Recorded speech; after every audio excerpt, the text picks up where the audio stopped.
하나님의 자녀로 살아가는 것, 이것이 행복이라고.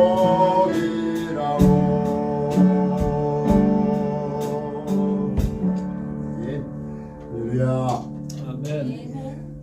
하나님의 자녀로 살아가는 삶 자체가 행복임을 여러분 아시고, 그 행복을 놓치지 않기를 축복합니다. 아멘. 여러분, 우리가 사도행전의 말씀을 계속 살펴보고 있는데, 그 말씀을 여러 각도로 우리가 볼 수가 있지만, 그 말씀 속에서 알 수 있는 것 중에 하나가 있습니다. 하나님을 의식하는 믿음. 그 믿음은 우리로 하여금 본질을 붙들게 만듭니다. 그래서 교회다움, 성도다움을 갖출 수 있게 만들어요. 하나님을 의식하면서 그분 앞에서의 삶을 살게 됨으로 그것이 가능하게 합니다. 반면에 사탄은, 악한 마귀 사탄은 언제든지 본질을 놓치게 합니다. 비본질적인 것들에게 집중을 하게 만들어요. 그래서 우리의 신앙을 무너뜨리게 한다는 것을 알 수가 있습니다. 여러분, 이것을 아는 것은요, 굉장히 중요합니다. 하나님을 의식하며 본질을 붙드는 신앙과 비본질을 붙들어서 망하게 된다는 것, 이거 모르면 어떻게 신앙생활을 잘할 수가 있고 교회를 교회답게 세워갈 수가 있겠습니까? 초대교회를 한번 보십시오. 하나님의 은혜로 큰 부흥을 이루지만 사탄의 공격 또한 아주 맹렬합니다. 3장 이후의 말씀을 보면 교회에 환난을 가하고 사도들에게 박해를 받게 해서 교회를 무너뜨리려고 시도를 합니다. 그러나 교회와 사도들은 사람의 말에 순종하지 아니하고 하나님의 말씀에 순종하는 것, 이것이 옳다는 믿음을 가지고 계속 복음을 전합니다. 그 결과 믿는 자의 수가 점점 더 많아졌죠. 그러자 사탄은 이제 내부에서 문제를 일으켜서 공동체를 허물어뜨리려고 누구를 선동했습니까? 5장에 아나니아와 삽비라 부부를 선동을 했습니다. 그런데 이 사건을 통해서 오히려 교회 안에 경건한 두려움, 큰 두려움이 임했지만 하나님과 사도들에 대한 두려움으로 오히려 교회가 더 견고해졌습니다. 자, 이러한 시각으로 보면 오늘 본문도 사단이 벌이는 책동임을 알 수가 있어요. 내부 분열을 일으키는데 동원되는 방법이 굉장히 교묘한데, 자, 1절을 보시면 그때의 제자가 더 많아졌는데 헬라파 유대인들이 자기의 과부들이 매일의 구제에 빠짐으로 히브리파 사람을 원망하니, 그렇게 말씀하죠. 교회는 여전히 부흥하고 있는데 사단이 팔짱을 끼고 구경하는 것이 아니고 공동체, 교회를 흔들기 위해서 분열을 조장해요. 복음이 확정되지 못하도록 막으려고 하는 것을 볼 수가 있어요. 자, 1절 후반에 보면 헬라파 유대인들이 자기의 과부들이 매일의 구제에 빠짐으로 누구를 원망했다고요? 히브리파 사람들을 원망했다. 이 얼핏 보면 히브리파 사람들이 헬라파 사람들을 매일 구제에 제외시킨 것처럼 그렇게 보이지만 실제로 그렇지 않습니다. 예루살렘 초대교회가요, 이 당시만 해도 보십시오. 3,000명씩 5,000명씩 회개하는 역사가 일어나고 나중에는 술을 세지 않고 남녀의 큰 무리다, 그렇게 표현합니다. 그리고 오늘 본문에 와서도 제자의 수가 더 많아졌다, 더 많아졌다, 이런 식으로 표현합니다. 너무 많아진 겁니다. 그러니까 한 2, 3만 명 되는 것으로 추정을 해도 틀리지 않을 겁니다. 그런데 그 교회의 구성원들을 보면 헬라파 유대인들도 있고 히브리파 유대인들도 있었어요. 자, 그러면 히브리파 유대인들은 말 그대로 본토백입니다. 그 팔레스타인 지역에 살고 있는 본토백이 유대인들. 그에 비해서 헬라파 유대인들은 이 팔레스타인 지역 밖에서 기거하면서 절기가 되면 예루살렘으로 와서 순례하는 그런 교민들, 교포라고 생각하면 됩니다. 자, 이들이요, 오순절 성령 강림의 역사, 그리고 예수님의 어떤 사역을 통해서 복음을 받아들이게 된 겁니다. 베드로의 설교를 통해서 3,000명, 5,000명 예수 믿게 되었을 때 누가 포함될 수 있었을까요? 이 헬라파 교인들이 그때 생겨난 거예요. 자, 이들의 입장을 생각하니까 예수 믿고 구원받은 것이 너무너무 좋은 거예요. 자, 우리가 보았듯이 사도행전 2장에도 그렇고 이 초대교회의 모습이 어땠습니까? 천국 같은 모습이었어요. 가난한 사람이 없도록 다 자기 소유를 팔아서 서로 나누고 함께 천국 같은 공동체를 이루고 있었으니까 얼마나 좋아요. 그러니까 자기가 살던 거처로 돌아갈 마음을 갖지 않는 거예요. 게다가 돌아가지 않아도 되는 과부와 같은 사람들, 자기 홀몸인 사람들은 아예 거기에 둘러앉게 되었다고 한번 생각해 보세요. 그러면 그들은 구제를 받지 않으면 살 수 없는 상황이 되었던 거죠. 자, 그런 상황에서 헬라파 유대인들이 보니까 히브리파 토박이들이 이 구제를 하는데 자기네 사람들 과부들만 챙기는 거예요. 헬라파 이 과부들이 늘 구제에 빠지는 것 같은 그런 느낌을 받게 된 겁니다. 여러분, 당시에 구제는 두 종류가 있어요. 첫 번째는 매일의 구제입니다. 오늘 성경에 나오는 것처럼 매일의 구제가 있고, 그리고 또 하나는 주간, 주 단위로 하는 구제가 있었어요. 그래서 가난한 과부들이라든지 궁핍한 사람들에게 이렇게 매일의 구제, 주간 단위의 구제 했어요. 매일의 구제는 누가 대상인가 하면 헬라파 과부들이었습니다. 왜 그랬을까요? 그들은 매일매일 구제하지 않으면 살 수 없는 그런 상황이었어요. 그러나 이 히브리파 과부들은 어땠을까요? 그래도 자기의 본토니까 먹고 살 힘이 있으니까 주 단위로 그렇게 구제를 했던 거죠. 자, 그런데 여러분, 여기서 문제가 생긴 것이 무엇입니까? 초대교회의 대다수가 히브리파 유대인들이었어요. 헬라파 유대인들은 많지가 않았어요. 소수였어요. 그러니까 그들의 입장에서 볼 때 자기들은 구제에 소외된다. 그런 마음 때문에 원망과 불평이 일어난 겁니다. 자, 보세요. 사소한 문제를 사탄은 어떻게 해요? 원망하고 불평하게 만드는 것을 볼 수가 있어요.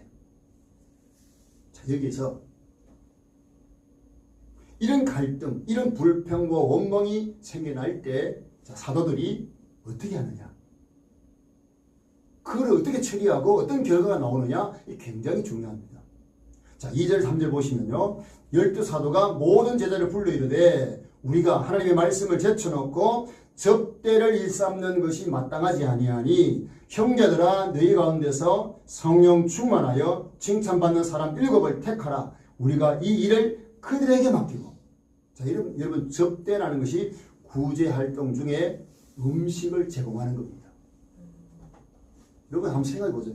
2, 3만 명의 성도들이 함께하면서 또 그 중에 가난한 가구들을 그들에게 음식을 접대한다. 보통 일이 아니었을 겁니다. 아마 교회 조직이 정비되지 않았기 때문에 거기에는 이 사도들도 막 포함이 돼가지고 앞치마 메고 막 둘러가지고 식사 제공하는 일에 같이 했던 것 같아요. 그러다가 구제하는 사람이 점점 많아지니까 어떻게 됩니까? 이런 문제가 생긴 거죠.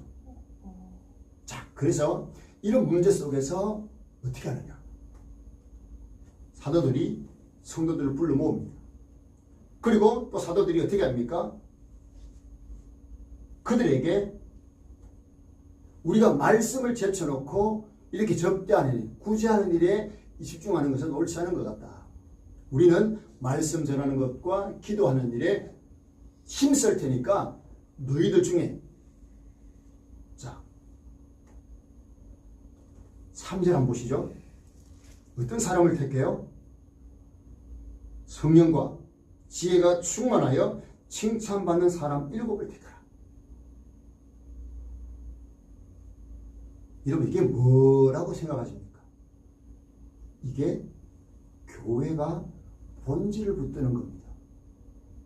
교회는 누가 높고 누가 낮고 이런 공동체는 아니지만 사역에는 구분이 있습니다.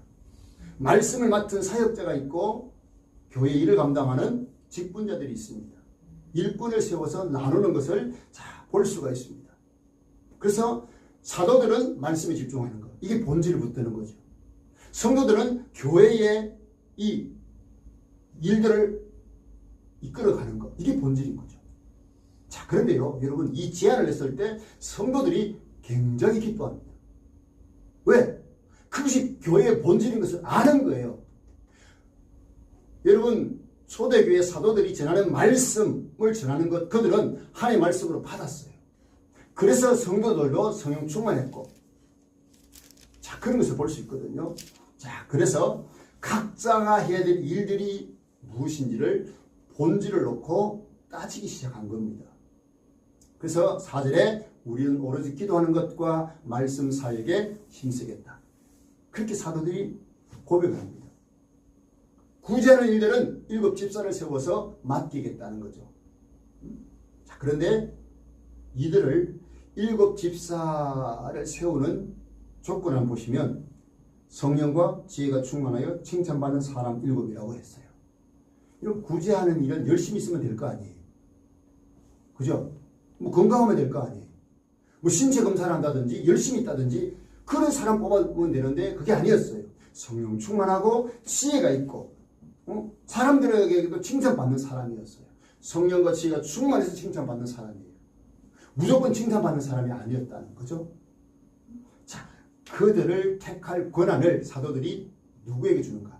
사도들이요, 누구 해라 딱 정하지 않습니다. 성도들에게 선택할 권한을 줍니다. 이건 굉장히 이게 어떻습니까? 민주적이고 또 하나님의 인도하심을 바라고 하는 것이죠. 이게 여러분 뭡니까? 본질을 붙드는 거예요. 교회 본질을 붙드는 거예요. 자, 그런데 이 초대교회의 대다수 교인들이 누구였다고 했죠? 히브리파 교인들이에요. 그런데 7명의 집사를 선택을 하는데, 자, 5절 6절 한번 같이 한번 읽어보실까요? 자, 시작.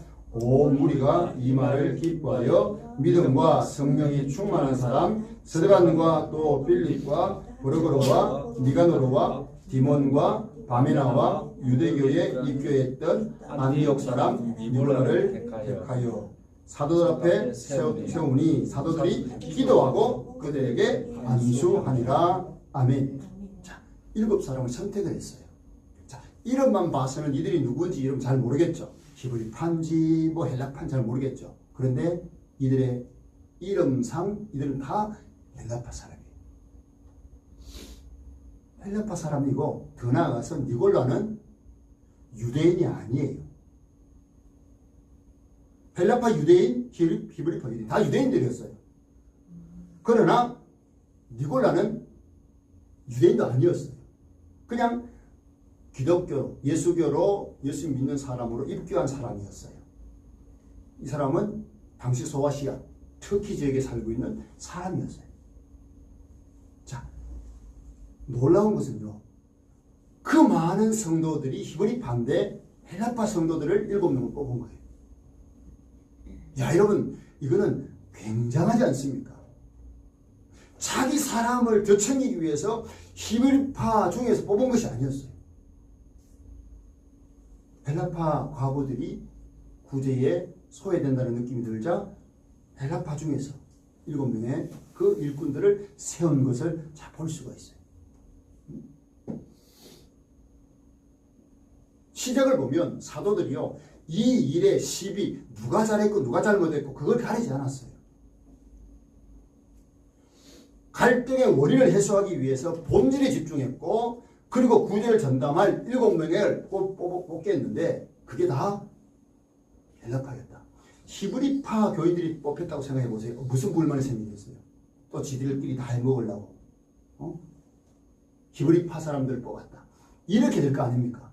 그런데요, 전혀 그렇게 하지 않고 헬라파 교인들을 뽑아요. 그것도 성령 충만하고 지혜 충만하고 칭찬받는 7을 택한 겁니다.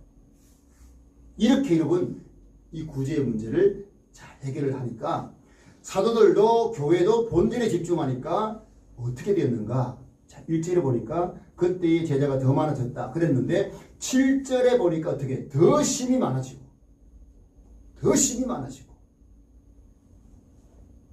본질에 집중한 때와 그 이후를 비교를 해서 설명하는데 놀랍죠. 더 힘이 많아졌다. 여러분, 사탄이 교회를 무너뜨리려고 갈등을 일으키지만 사도들은 지혜로운 대처를 했죠. 갈등이 도리어 축복이 된 거죠. 이렇게 초대교회는 그저 수적으로만 늘어난 것이 아니었어요. 질적으로 놀라운 부흥을 일으켰습니다. 자, 무엇을 보아서 알 수 있는가? 자, 7절 한번 보시죠. 7절 시작. 하나님의 말씀이 점점 왕성하여 예루살렘에 있는 제자의 수가 더 심히 많아지고 허다한 제사장의 무리도 이 도에 복종하니라. 아멘. 자, 허다한 무리 누가 개종을 했다는 겁니까? 제사장. 여러분, 제사장들은 유대교의 제사를 담당하는 인물들 아닙니까? 예수님을 십자가에 못 박는데 앞장섰던 그룹이에요. 그런 제사장이 예수님을 믿고 개종해서 돌아온 겁니다. 알아듣기 쉽게 저 같은 목사가 다른 종교에 개종을 한 거나 다름없는 거예요. 이 보통 일이 아니죠. 그 제사장의 수가 허다하게 많다. 허다하게 많다. 여러분, 이게 뭘까요? 이게 복음의 능력이에요. 자, 하나님의 말씀이 점점 왕성했다. 하나님의 말씀이 점점 왕성했다는 것이 뭡니까? 복음의 능력이 왕성하게 나타났다는 겁니다. 사도들이 본질에 집중하면서 말씀 전하는 일에 집중하니까 이런 역사가 일어나게 된 것을 저는 볼 수가 있습니다. 여러분, 초대교회 갈등, 이 문제, 이게서 걸려 넘어지지 않았어요. 아마 교회는 구제하는 일이 본질이 아니에요, 사실은. 복음을 전하는 것, 이것이 본질이에요. 구제는 복음 전하기 위한 수단에 불과한 것이죠. 착각하시면 안 되죠. 그래서 여러분, 갈등을 넘어서 교회를 향한 하나님이 기뻐하실 그 방향으로 일꾼을 선출하고 그 과정을 잘 치르고 나니까 오히려 교회가 더 견고해졌다. 더 부흥되었다. 그 말씀을 하고 있어요. 여러분, 우리 인생에도 마찬가지입니다.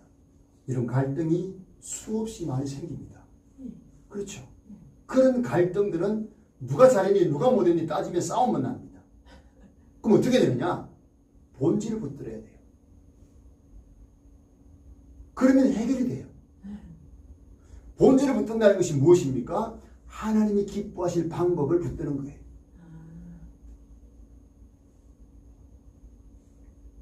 그래서 여러분, 우리 성도들이, 우리 교회가 그만큼 본질을 붙드는 것, 하나님이 원하시는 그것을 붙드는 것이 중요한 것이죠. 그래서 여러분, 우리 교회는 어떤 교회 되어야 됩니까? 본질로 승부하는 교회가 되어야 됩니다.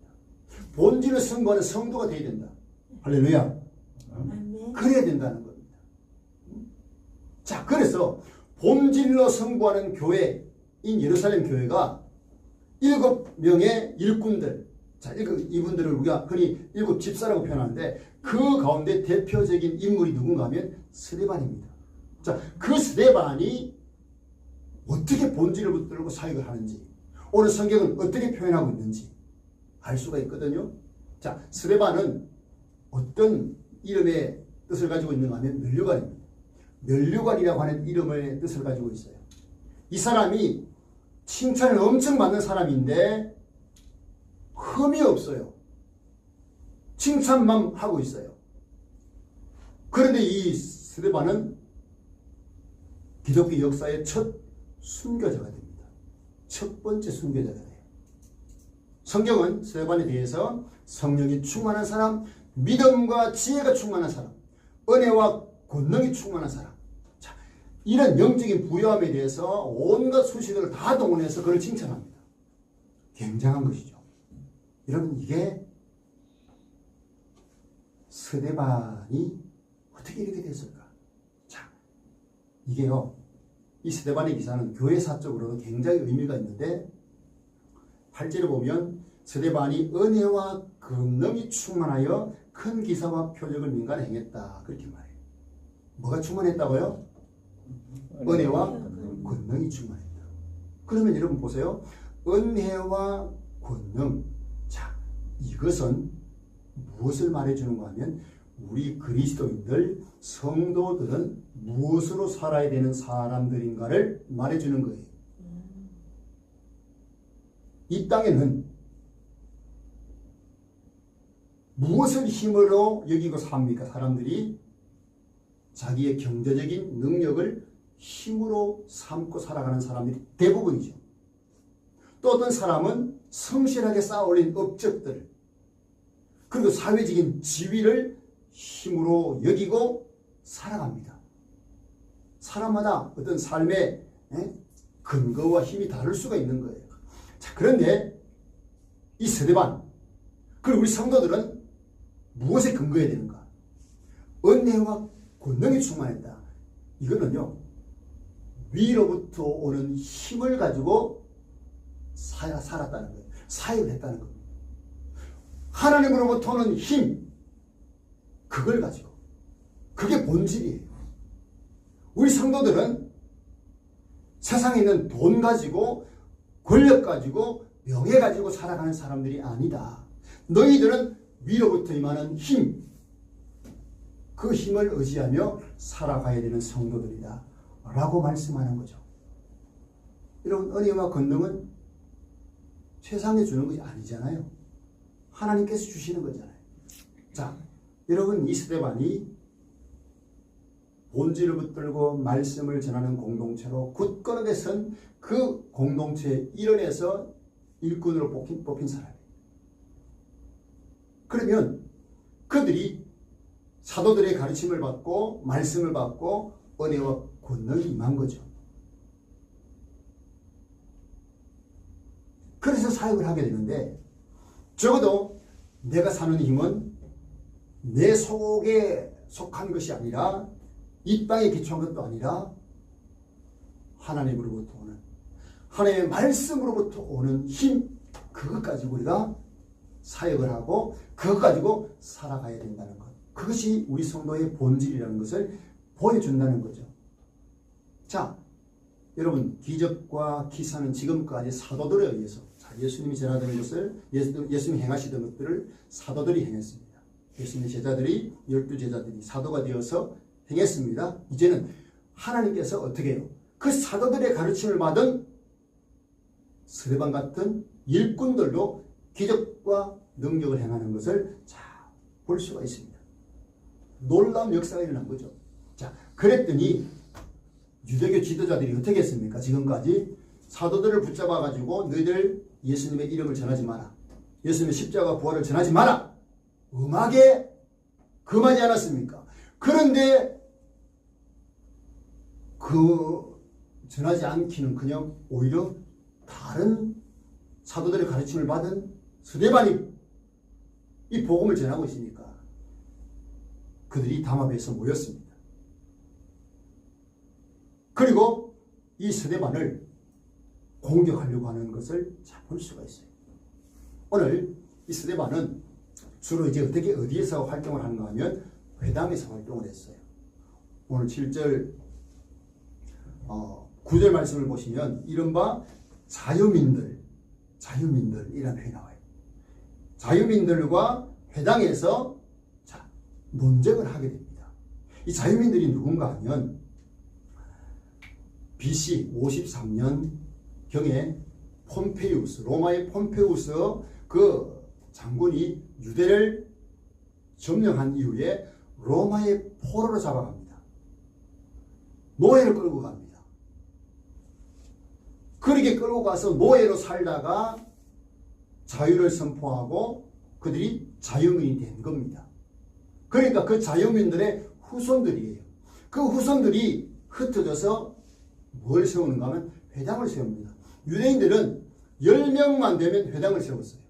거기에서 성경을 가르치고 소규모의 예배를 드리고 그랬습니다. 이 스데반이 이런 회당들을 중심으로 사역을 했을 때 그 자유민들의 후손들과 논쟁을 하게 된 거죠. 이 성경 말씀을 가지고 논쟁을 한 거예요. 그런데 회당에 이 논객들이 스데반 한 사람을 감당을 했을까요? 못했을까요? 감당하지를 못했어요. 스데반이 지혜와 성령으로 말하니까 감당을 못했어요. 자, 10절 한번 보세요. 자, 시작. 스데반이 지혜와 성령으로 말함을 그들이 능히 당하지 못하여. 아멘. 그 회당의 논객들, 여러분 회당에서 그래도 가르치는 사람들이라 그러면 그래도 율법에 능통한 사람들이거든요. 그런데 스데반에게 당해내지를 못하는 겁니다. 자, 이거는요 예수님께서 하신 말씀의 약속이 성취된 것이기도 해요. 예수님 분명히 말씀하셨거든요. 너희가 어떤 고관 앞에서든지 누구 앞에서든지 내가 성령으로 말미암아 너희 할 말을 예배해 줄 것이다. 말씀 주셨거든요. 할 말을 주시겠다. 깨우쳐 주시겠다. 그래서 스데반이 성령 충만해서 말하는 대로 그들이 감당 못한 겁니다. 여러분 스데반의 어떤 개인적인 이력이 성경에 나와 있지 않아요. 그가 얼마나 많이 배운 사람인지 나와 있지 않아요. 어떤 배움의 과정을 거쳤는지 몰라요. 단지 알 수 있는 것이 뭡니까? 초대교회 7 집사 중에 한 사람이었다는 거예요. 성령과 지혜가 충만한 사람이었다. 자, 그거밖에 몰라요. 그러면 이 7 집사라고 표현하면 오늘날 표현하면 뭡니까? 평신도예요. 평신도 지도자가 된 거예요. 그런데 이 한 사람에게 회당의 지도자급들이 다 달라들어도 어떻게 해요? 이게 논쟁이 되지 않는 겁니다. 이겨내지를 못한 거예요. 그러니까 어떻게 합니까? 또 중상모략을 하는 것을 볼 수가 있습니다. 거짓점을 세웁니다. 13절 보면 14절에 제목을 만들어요. 무엇과 똑같죠? 예수님을 십자가에 못 박을 때와 다르지 않습니다. 거짓점을 세우고 죄목을 만들어서. 여러분 이게 사탄이 공동체를 무너뜨리려고 하는 전략 중에 하나예요. 항상 거짓 증인을 세웁니다. 13, 14절 한번 보실까요? 자, 거짓 증인들을 세우니 이르되 이 사람이 이 거룩한 곳과 율법을 거슬러 말하기를 마지 아니하는도다. 그의 말에 이 나사렛 예수가 이곳을 헐고 또 모세가 우리에게 전하여 준 규례를 고치겠다 함을 우리가 들었노라 하거늘. 자, 여러분 이거는요 굉장한 죄목입니다. 유대인들에게 성전에 관한 제목. 예수가 이곳을 성전을 헐고 세우겠다. 이러면 예수님이 실제로 어떻게 해요? 성전을 헐고 3일 만에 세우겠다 말씀하셨죠. 그것은 무엇을 가리킨 겁니까? 눈에 보이는 예루살렘 성전을 무너뜨리고 3일 만에 건축하겠다 그 말이 아니고 성전인 자기의 몸, 예수 그리스도의 몸, 그 몸을 십자가에 내어주고 3일 만에 그 죽음을 이기고 살아나시겠다, 부활하시겠다. 그런 차원의 말씀이었지 않습니까? 자기 육체를 가리킨 거였어요. 그래서 예수님이 사망 권세를 깨치고 부활 생명을 통해서 영원한 구원의 길을 열어줄 것이다 라는 차원에서의 말씀이었다는 거죠. 근데 이걸 문자적으로 해석해서 어떻게 해요? 예루살렘 성전을 무너뜨린다는 그런 제목으로 걸어버린 거죠. 이 프레임을 씌운 거예요. 요즘 말로 말하면. 하나님의 성전을 흐른다. 여러분 유대인들은요. 그 하나님 성전에 하나님이 계시다는 그런 의식을 가지고 있기 때문에 이것만큼 죄가 없는 거예요. 또 하나 뭔가 하면 우리에게 전해준 규례를 고치겠다. 이런 모세의 율법을 고친다. 이게 가능한 일이겠어요? 유대인들로서? 받아들일 수 있는 것일까요? 절대로 그럴 수 없는 거예요. 자, 예수님이 이렇게 말씀하셨죠. 내가 율법을 폐하러 온 것이 아니라 율법을 완성하러 왔다. 무슨 말입니까? 율법은요. 토라라 그러죠. 613개의 율법 조항이 있어요. 몇 개라고요? 성경에 뭐뭐 하라 하지 말라는 율법 조항이 613개예요. 하라는 조항이 248개라면 하지 말라 365개입니다. 이 많은 율법을 바꾸겠다. 그렇게 말한다는 건요. 이거는 엄청난 죄죠. 사형에 해당되는 그런 죄입니다. 자, 이런 제목을 가지고 예수님을 모함했던 자들이 스데반도 모함하는 것을 볼 수가 있어요. 여러분, 예수님 율법을 펴놓은 것이 아니었어요. 오히려 율법을 완성하러 오셨어요. 어떻게? 십자가에서 죽으심으로, 그 십자가의 사랑으로 율법을 완성해 내셨어요. 할렐루야. 아멘. 그 예수님이 하신 것처럼, 예수를 모함했던 것처럼 이렇게 스데반을 모함하니까 성전과 율법의 제목으로 스데반을 걸어서 죽이려고 한 겁니다. 자, 7장 다음 주에 살펴보겠지만, 그래서 스데반은 순교를 당합니다. 자, 오늘 이 상황 속에서 이렇게 거짓 증인을 세우고 제목을 만들어서 스데반을 죽이려고 할 때, 오늘 보면은 성경은 굉장히 뜻밖의 표현을 하고 있어요. 자기를 모함하고 제목을 뒤집어 씌우려고 하는 그 상황에서, 자, 스데반이 어떤 반응을 보였느냐? 15절을 읽습니다. 시작. 공회 중에 앉은 사람들이 다 스데반을 주목하여 보니 그 얼굴이 천사의 얼굴과 같더라. 아멘. 자, 여러분, 이 상황을 한번 생각해 보세요. 자기에게 제목을 뒤집어 씌워서 죽이려고 하는 그 상황을 스데반이 몰랐을까요? 저런 제목을 뒤집었으면 자기는 죽는다. 분명히 알죠.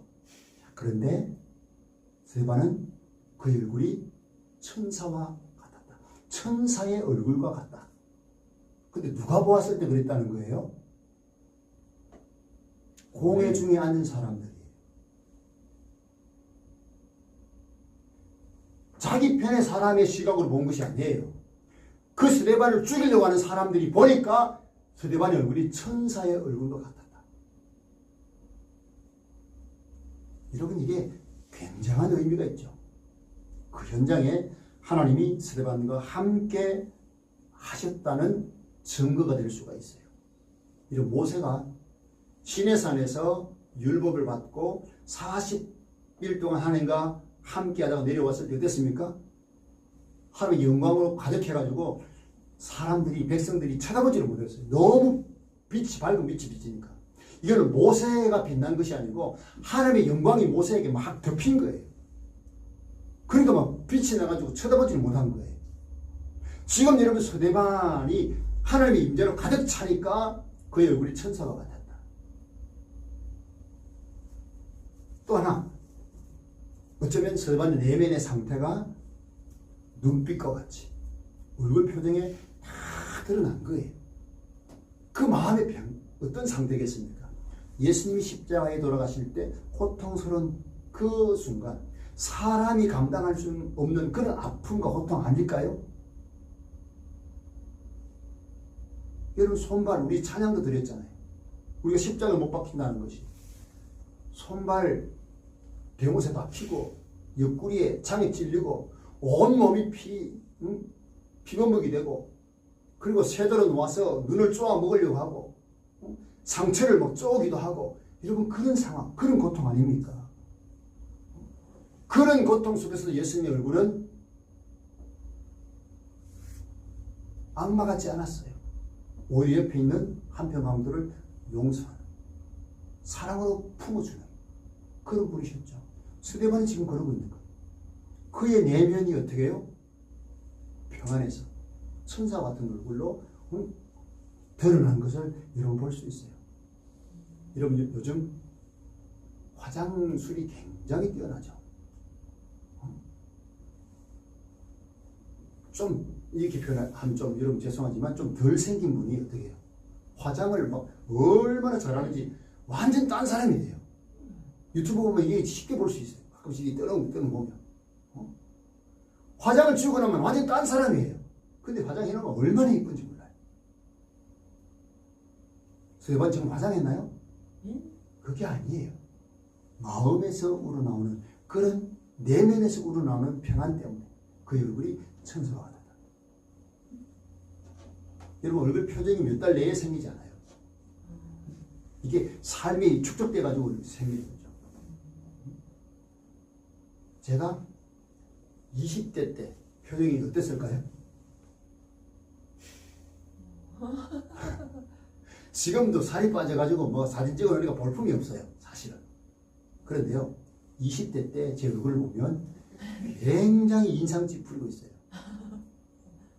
예수님을 인격적으로 막 만나지 못한 때에는요, 굉장히 인상 찌푸리고 별로 밝지가 않아요. 근데 제가 볼 때 점점 그때보다 뭐 살이 빠져서 뭐 인상이 막 그렇긴 하지만 여러분 막 악해 보인다든지 점점 악해져 보인다든지 그렇지 않은 것 같아요. 제가 볼 때. 물론 여러분 뭐 어떻게 보시는지 모르겠지만 이런 스데반이 성령 충만하고 지혜가 충만하고 그 얼굴로 드러난 거 아닙니까? 여러분 사도들도 어땠습니까? 우리가 5장의 끝부분에 보았을 때 그들이 매를 맞고 능욕을 당했지만 오히려 예수님을 위해서 박해를 당하는 것을 오히려 기뻐했어요. 고난 자체를 기뻐한 것이 아니에요. 그 고난이 예수님을 위한 것이면 그것조차도 기뻐하겠다. 그런 믿음을 이 제자들이 사도들이 가지고 있었고 스데반도 지금 가지고 있는 것을 볼 수 있습니다. 우리 성도들이 가져야 될 자세예요. 고난 자체를 기뻐하는 것이 아니에요. 고난이 주님을 위한 고난이면 그 고난을 기뻐하라는 거예요. 지금 여러분 스데반은 7장에 아마 사도행전에 나오는 가장 긴 설교가 기록이 되어 있어요. 그 설교 한 편하고 어떻게 되는가? 순교를 당합니다. 다음 주 살펴보겠지만 순교를 당해요. 자, 그러면 이 스데반의 역할이 뭡니까? 그 유대인들 앞에서 그리스도에 대한 신앙, 그 신앙을 변증하고 죽은 거예요. 예수님으로 충만한, 성령으로 충만한 그 모습을 한번 보이고 설교하고 죽은 거예요. 여러분, 우리가 이런 모습을 볼 때 그의 죽음을 불행하다, 그렇게 표현할 수 없는 거예요. 왜 그랬습니까? 그는 죽을 때조차도 성령에 붙들려서 천사와 같은 모습으로 돌에 맞아 죽는 그런 순교를 당하면서도 그렇게 순교를 당했어요. 그게 끝입니까? 천국에서 우리는 그 영광스러운 스데반을 만나게 될 거예요. 아멘이십니까? 아멘. 그 스데반을 만나게 되는 거예요. 저는 이 스데반이 성령 충만은 어디서 왔느냐? 사도들의 가르침, 하나님의 말씀에서 왔어요. 그것이 뭡니까? 위로부터 오는 하나님의 힘, 능력이었어요. 그게 성령 충만이었고 은혜와 권능이 충만한 것이었어요. 그러니까 은혜와 권능이 충만하다, 이것은 뭐예요? 성령 충만한 것으로 표현이 되고 또 예수님으로 충만한 것으로 표현돼요. 여러분, 이것이 무엇입니까? 우리가 추구해야 될 신앙의 본질입니다. 뭐로 충만하기를 원하십니까? 여러분의 인생에 하늘에서 돈벼락 떨어지는 거, 이게 중요한 것이 아니라는 거예요. 뭐가 중요하다는 겁니까? 하나님의 은혜와 권능으로 충만한 거예요. 성령으로 충만한 거예요. 예수 그리스도로 충만한 거예요.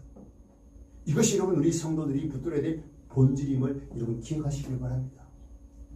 아멘이십니까? 아멘. 여러분, 이 세상이 얼마나 혼탁합니까? 얼마나 살기 버겁습니까? 특별히 여러분, 내 마음대로 살기도 쉽지 않은 그런 세상인데 그리스도인으로서 예수 믿는 사람으로 살아가는 것은 더 쉽지가 않아요. 화낼 일 앞에서 화를 다 내며 살아보십시오. 관계가 다 깨어져버립니다. 그런데 여러분, 예수 믿는다는 그것 때문에 참고 견디는 것. 속으로는 병날 수도 있어요. 그래도 그렇게 사는 거죠. 왜? 예수님이 기뻐하시는 삶이기 때문에. 나는 성령의 인도를 받는 사람이기 때문에. 우리는 그런 삶을 사는 거예요. 여러분, 그런 삶이 답답해 보이십니까? 성령의 인도를 받고 예수님으로 충만한 사람, 절대로 답답한 삶이 아니에요. 이 자유의 삶이에요. 평화의 삶이에요. 여러분 우리의 삶의 본질은 신앙의 본질은 무엇이라고요? 예수님으로 충만하고 말씀으로 충만하고 아멘 합시다. 아멘. 성령으로 충만하고 아멘. 그것입니다.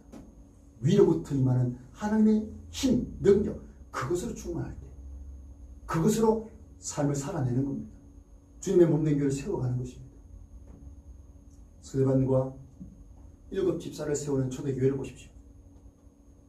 사도들은 말씀 전하는 것을 힘썼고 기도하는 일에 힘썼고 성도들은 교회에 주어진 그 구제 사역을 감당하는 데 힘쓰면서 교회가 점점 왕성해지고 제사장의 무리까지 개종하게 되는 그런 부흥의 역사가 있었던 것을 보게 되는 것이죠.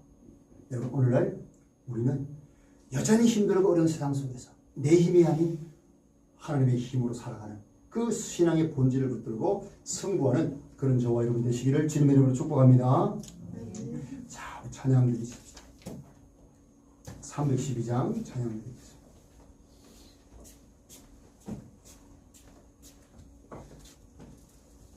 312장